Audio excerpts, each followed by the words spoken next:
আসসালামু আলাইকুম রহমতুল্লাহ। হ্যালো বন্ধুরা, কেমন আছেন সবাই? আজকে যে বিষয়টি নিয়ে আলোচনা করব সেটি হলো সিএসএস ফর্মস।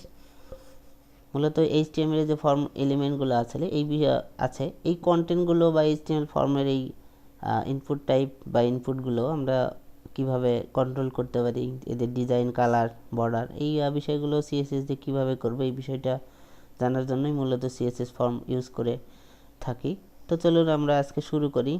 আমরা আমাদের কতদিনের প্রজেক্ট এটি ছিল, আমরা আইকন কাজ করছিলাম এবং আইকন দেখেছি। আইকন অনেক মজার একটা বিষয়, খুব সহজ একটা বিষয়। অনেক জীবনের যারা ওয়েব ডেভেলপার তাদের জীবনকে অনেকখানি হালকা করে দিয়েছে আইকনের এই কাজগুলো। যদিও আইকন রিলেটেড যে কাজগুলো সেটা সহজ করে দিয়েছে, কারণ আমরা যারা ফার্স্টলি কাজ করতাম 7 সালের দিকে, তখন এরকম আইকন ব্যবস্থা হয়তো ছিল, আমরা হয়তো ভালো ট্রেনার ছিল না, এই জন্য আমরা এই বিষয়গুলো জানতে পারি নাই। তো এখন এই বিষয়গুলো অনেক সহজ এবং অনেক সুবিধাই যে আইকনগুলো।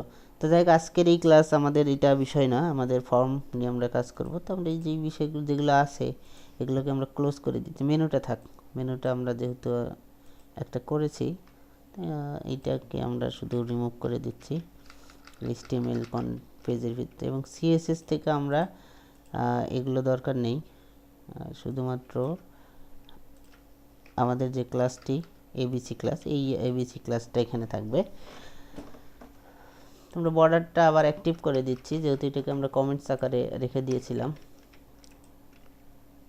এখন আমরা দেখি, ঠিক আছে, এই হলো একটা বিষয়। তো এখানে ওয়াইড হাইটের একটা ব্যাপার ছিল, আমরা এখানে ওয়াইড হাইটটা আরেকবার দিয়ে দিই। ওয়াইডের দরকার নেই, আমরা হাইট দিয়ে দিচ্ছি। হাইট 50% যদি দেই, 50%, হ্যাঁ ঠিক আছে, কোনো সমস্যা নেই, এগুলো বিষয়। তো যাই হোক, এখন আমরা যেটা করব সেটা হলো ফর্মস। তো ফর্মের জন্য প্রথম যেটা করতে হবে আপনাকে সেটা হলো, আমরা এখানে একটা ব্রেক নিচ্ছি, একটা না দুইটা ব্রেক নিচ্ছি। এখানে আগে একটা ফর্ম নেই, ফর্ম, এখানে আমরা ফর্মটাকে ক্লোজ করে দিলাম। মেথড আমরা ইউজ করে দেই। মেথড সম্পর্কে আলোচনা করা হয়েছে, আপনারা জানেন। এখানে আমরা মেথড দুই ধরনের মেথড ইউজ করতে পারি, গেট অথবা পোস্ট ইউজ করলে আমরা ইউআরএল পাই না, গেট ইউজ করলে আমরা একটা ইউআরএল তৈরি হয়। যাই হোক, এখানে অ্যাকশন আমাদের দরকার নেই, নেম টেম দরকার হলে দিতে পারেন, সমস্যা নেই। আইডি দিতে পারেন, আইডি অবশ্যই যখন জাভাস্ক্রিপ্টে কাজ করবেন ফর্মকে তখন এটা আইডি লাগবে। আচ্ছা, তো এখানে আমরা এখন যেটা করব, একটা সিম্পলি টেবিল নিব। টেবিলের পরে আমরা এখানে টিয়ার নিব,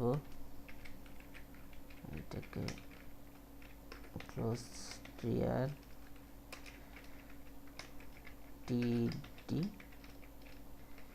টিডি ক্লোজ। তো এখানে যেটা করব হলো, আমরা এটাকে এখানে ওয়াইড দিয়ে দিচ্ছি, ওয়াইড 300।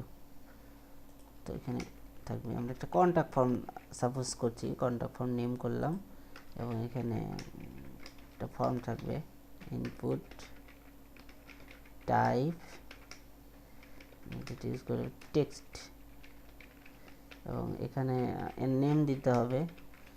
এটাকে বলে দিচ্ছি ফুল নেম, যে কন্ট্যাক্ট করবে তার ফুল নেম। আমরা প্লেস হোল্ডারের বিষয়গুলো দেখেছি, তারপরে আমি বোঝার সুবিধার্থে এখানে বলে দিচ্ছি, দেখাই ফুল নেম। এই জিনিসটা আমরা এখানেও দিতে পারি, ফুল নেম, তাহলে বুঝতে সহজ হবে এবং এটা প্লেস হোল্ডারে থাকবে। এটার একটা আউটপুট দেখি, ওয়াইট আমরা দিয়েছিলাম 300, খেয়াল করে নিই যে সুন্দর একটা ফর্ম তৈরি হয়ে গেছে। আচ্ছা, এখন এখানে আরও বিষয় আছে, ফুল নেম লাগবে, আরও অনেক কিছু লাগবে, কয়েকটা অপশন দিয়ে দেই। ফুল নেম, আমরা এখানে সাবজেক্ট নামে একটা অপশন দিয়ে দিলে তাহলে সিলেক্টের এই বিষয়টা আমরা পেয়ে যাব। আমাদের এখানে টিডিটা ক্লোজ করতে হবে, আমরা এখানে টিডি ক্লোজ করছি, টিডি ক্লোজ। তো এখন এইটাকে আমরা এখানে একটা এলিমেন্ট নিব সিলেক্ট,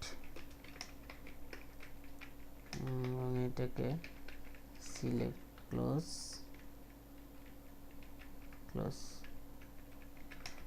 এবং এটার জন্য লাগবে যেটা অপশন, বলে দিলাম সিলেক্ট সাবজেক্ট অপশন দিয়ে দিলাম।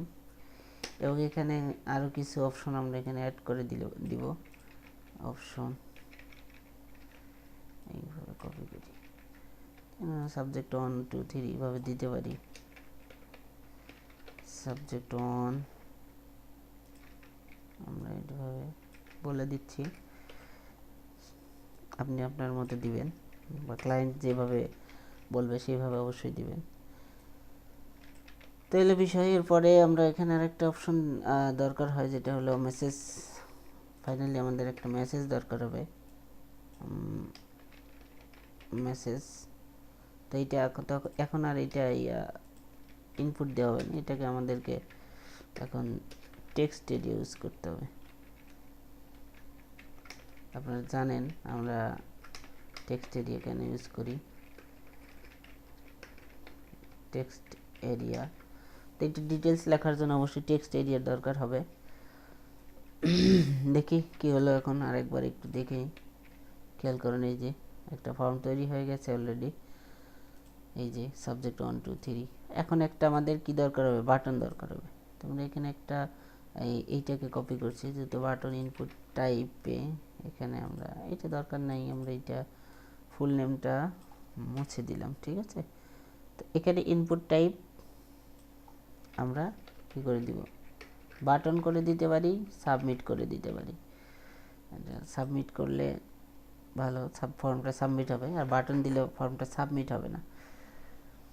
তো যাই হোক, এখানে নামটা ওই নামও ফ্যাক্ট, কারণ এই নাম ধরেও হইতে পারে, ডাটা যেতে পারে। নাম না দিলেও খুব একটা সমস্যা হবে তা না, তখন আবার একটু অন্য কাজ করতে হবে, অন্য প্রসেসে। তাই আমরা নাম দিয়ে দিচ্ছি সেভ বা সেন্ড মেসেজ, স্পেস হবে না, স্পেস কোনোভাবেই গ্রহণযোগ্য না। প্লেস হোল্ডার দরকার নেই, এখানে ভ্যালু দিতে হবে। আমরা এটা দেখেছি যদিও, খেয়াল করুন, আমরা এখানে ভ্যালু দিলাম সেন্ড মেসেজ। এখন এখানে দেখুন, এখানে নেমে স্পেস নাই, কারণ এটা নেম ভেরিয়েবল হিসেবে ব্যবহার হবে, এবং এইটা ভ্যালু এটা আউটপুট। এখানে আপনি যা দেন কোনো সমস্যা নেই, দিলে ভালো, না দিলে বাই ডিফল্ট এখানে সাবমিট লেখা থাকবে। আমি বিষয়টা একটু ক্লিয়ার করছি, সেভ দিলাম। এখানে যেহেতু আমরা এখানে দিয়েছি, আমার এই ভ্যালু যে অ্যাট্রিবিউট, এই অ্যাট্রিবিউটটা ইউজ করা যাবে না, তাহলে এটা অনলি সাবমিট লেখা থাকবে, সাবমিট কোয়েরি। এটা এক এক ব্রাউজার এক একভাবে ইউজ হয়। আমি এটা যদি ক্রোম ইউজ করি, তাহলে এখানে দেখা যাবে সাবমিট ওপেন হয়েছে। যাই হোক, যেভাবে থাকে আমরা আমাদের কাস্টম যে মেসেজ সেটা সেট করে দিলেই সব সমস্যার সমাধান। তাহলে বিষয় এখন এখানে এই যে বিষয়গুলো, এটা কিন্তু খুব একটা সুন্দর হয় নাই, ঠিক আছে। এটা একটা ফর্ম হলো, আমরা এখানে একটা যদি বর্ডার দিয়ে দেখি তাহলে বুঝতে পারবো, বর্ডার অন, এবং এটা স্টাইল করে আমরা একটু বর্ডার কলাপস দিলাম, দেখি কি হয়। সুন্দর একটা বর্ডার হয়েছে, বাট এই ফর্মগুলো আমাদের সুন্দর মতো হয় নাই। তো আমরা এখন এটা যেটা করবো, আমরা এখানে চলে আসব, আমাদের সিএসএস এ চলে আসলাম, এবিসি। এইখানে ইনপুট, খেয়াল করুন, ইনপুট আমরা দিলাম। এখানে যদি আমরা ইনপুট এইভাবে দিতে চাই,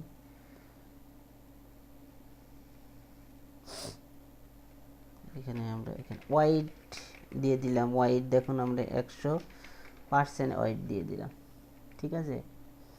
এখন এই যে 100% ওয়াইড দিয়ে দিলাম, দেখুন এখানে এই যে লক্ষ্য রাখুন, এখানে দুইটি বিষয় কিন্তু এখানে 100% হয় নাই।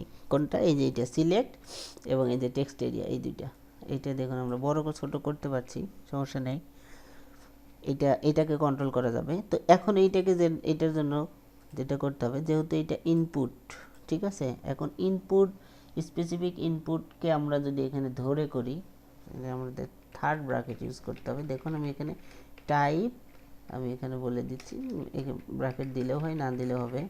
এখন টেক্সট শুধুমাত্র কাকে নিবে, টেক্সটকে নিবে। খেয়াল করুন এখানে দেখুন এই যে বাটনটা কিন্তু নেই, কিন্তু এই যে এটা, ঠিক আছে।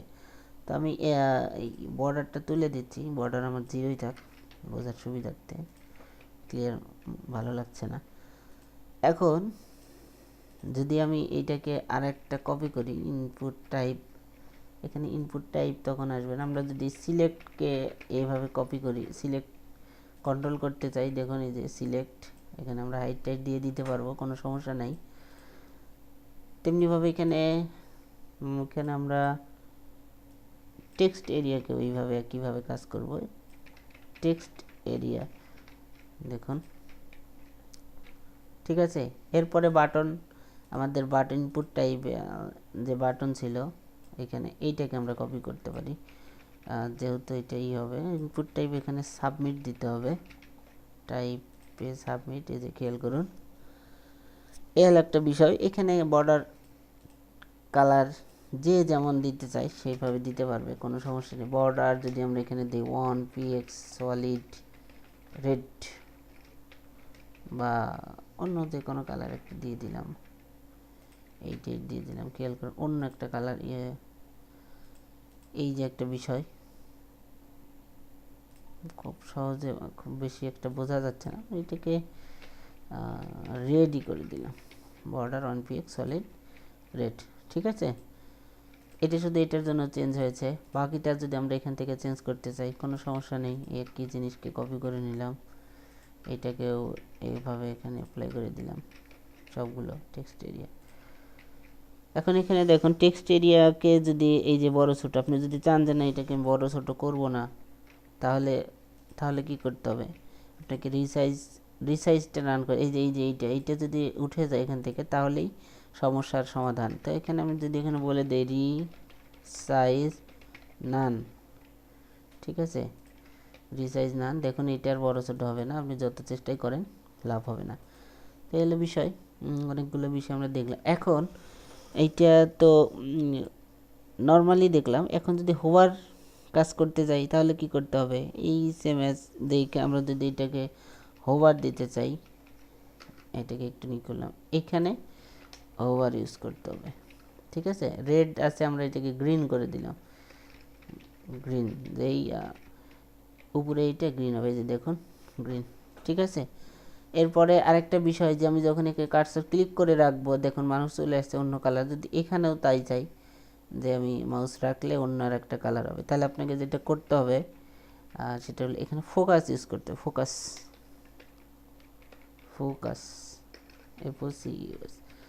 ফোকাস, সরি রিলোড, দেখুন হোভার। এখন আমি তো এখানে কোনো চেঞ্জ করি নাই, আমি এখানে এটাকে ব্লু করে দিচ্ছি, তাহলে বোঝা যাবে, এমনি বোঝা যেত, দেখুন এই যে, ঠিক আছে।